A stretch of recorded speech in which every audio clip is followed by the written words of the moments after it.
Assalamualaikum warahmatullahi wabarakatuh. Kali ini gue akan coba share tips-tips yang mungkin bisa kalian gunakan dalam membuat slide presentasi untuk studi kualitatif. Ada beberapa cara yang bisa kita gunakan sebagai alternatif dalam membuat slide presentasi kualitatif. Yang pertama adalah kutipan-kutipan wawancara atau kutipan-kutipan proses interview sebaiknya diubah menjadi kalimat inti atau potongan kalimatnya saja. Kita ambil contoh di slide pertama. Mrs. A, perempuan 22 tahun ya. Ini kan panjang ya, sebelah kiri kita bisa lihat obrolannya seru, ada aja gitu yang diobrolin, kebiasaan-kebiasaan mereka, bla bla bla, sampai dengan itu bikin enak siaran mereka. Kalau kalian perhatikan, kalau ini ditampilkan pada saat kita presentasi atau ditampilkan di slideshow, sangat kecil kemungkinannya audiens bisa membacanya dengan utuh kalimatnya.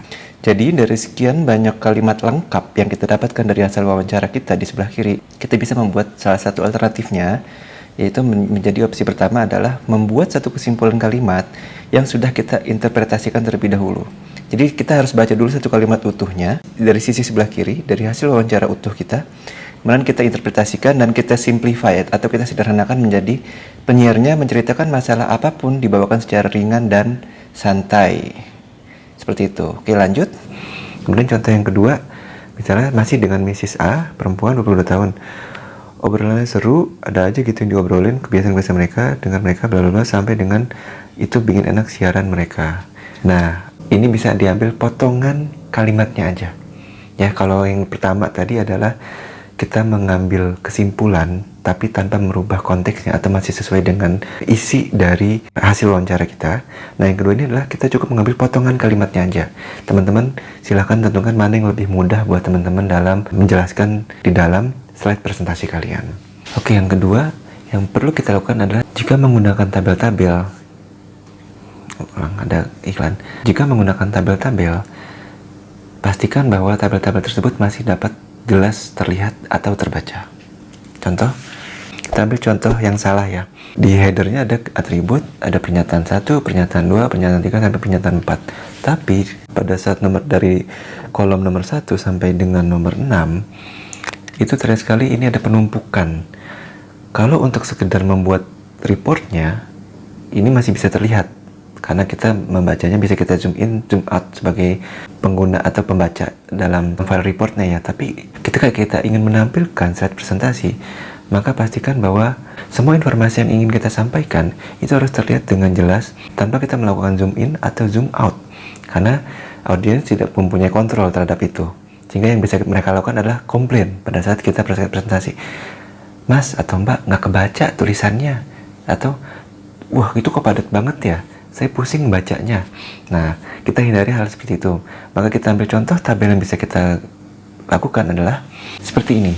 Di slide yang kedua ini sebagai contoh tabel, kita bisa lihat bahwa jumlah pernyataan masih sama nih. Ada pernyataan 1, pernyataan 2, pernyataan 3, pernyataan 4. Tapi dari kolom nomor 1 sampai dengan nomor 6 kita simplify atau kita sederhanakan hanya menjadi 3 bagian. Itu nomor 1, nomor 2, dan nomor 3. Sehingga kita bisa memperbesar font-fontnya. Misalnya sebelumnya kita menggunakan font 14. Kita bisa memperbesar menjadi 18. Supaya apa? Supaya semua poin yang ingin kita sampaikan itu terlihat dengan jelas. Selanjutnya adalah, oke, kita ambil contoh berikut. Misalnya kita hanya ingin menjelaskan bagian pendahuluan gitu ya. Tapi bayangkan bahwa informasi yang kita ingin tampilkan itu sangat banyak. Pada akhirnya seperti ini yang terjadi. Dan menurut gue ini tidak ideal. Kenapa? Karena percayalah pada saat kita presentasi, sudahlah kita akan capek menjelaskannya satu persatu gitu ya.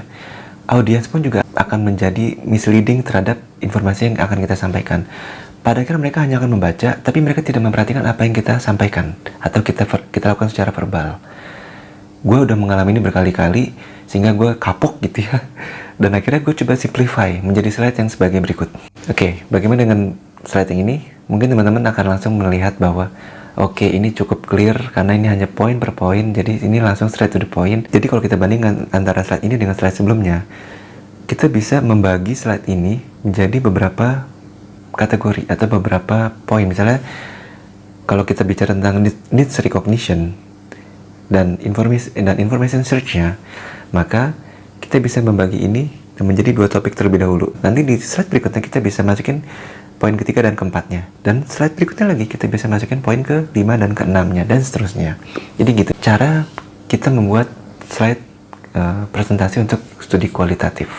Mungkin teman-teman juga masih membutuhkan beberapa informasi tambahan dari jenis-jenis slide yang kalian masih bingung gitu ya. Kalau untuk case begini gimana mas? Kalau untuk case begini gimana? Kalian boleh isi di kolom komentar.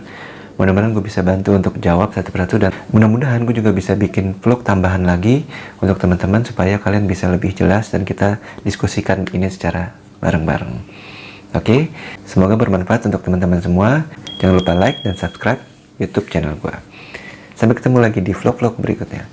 Terima kasih. Wassalamualaikum warahmatullahi wabarakatuh.